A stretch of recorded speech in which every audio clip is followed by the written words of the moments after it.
Isn't this a big space? This is our learning studio where we do our team-based learning. Over here we have Mr. Emmanuel Tan. He is our lead for educational engagement. Thank you so much, Jerome, and warm welcome to team-based learning. Why don't you join us for team-based learning exercise?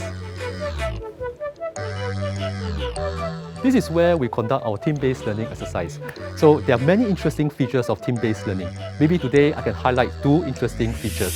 The first feature is that you can see over here, there's this concentric table which are specially designed to facilitate a conducive discussions between students in the same team. And in the middle of this table, you can see that there's a microphone whereby students can pick up the microphone and then discuss together with another team or the faculty anywhere within this learning studio. The second interesting feature is the large screens that you see around this learning studio. So no matter where you are sitting and facing, you will be able to see the screen in front of you. So why don't you come in and join us for a team-based learning exercise?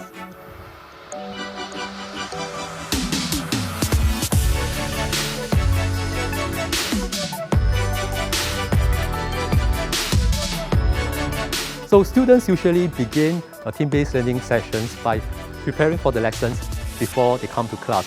When they're in class, the first thing they do is an in-class individual readiness assurance test.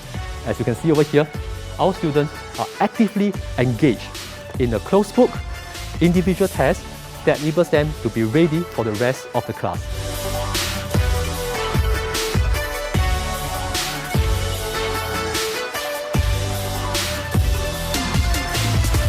And after the individual readiness assurance test, students will take the same test under test condition, but in the team, but you will see that the class will transform from a pin drop silence into an active, engaged discussion.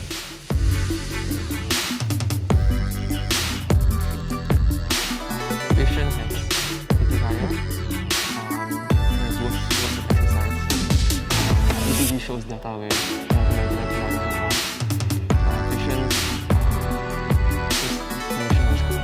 During this process, students will get immediate feedback on how they are doing. They are also able to pose burning questions to the faculty who will then able to address and review the lessons as the class progresses. Now moving on to the final stage of the team-based learning exercise, which to me is the most important part of team-based learning process. It is the application exercise.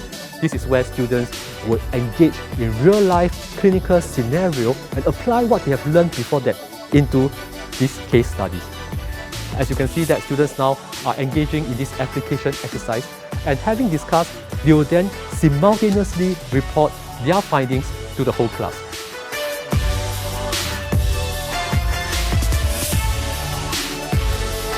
As you can see here, that this team have chosen option A and this team here have chosen option C.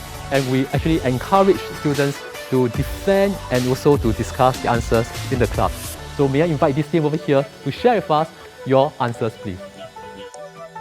We chose the answer C because we believe that the pulmonary edema is secondary to mitral stenosis caused by rheumatic heart disease.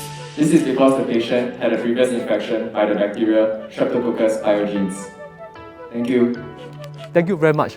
And then the faculty will also come in and clarify clarify the answers and for students to have a chance to engage in further discussion.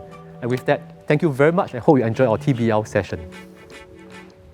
Excellent. Shall we move to our next station?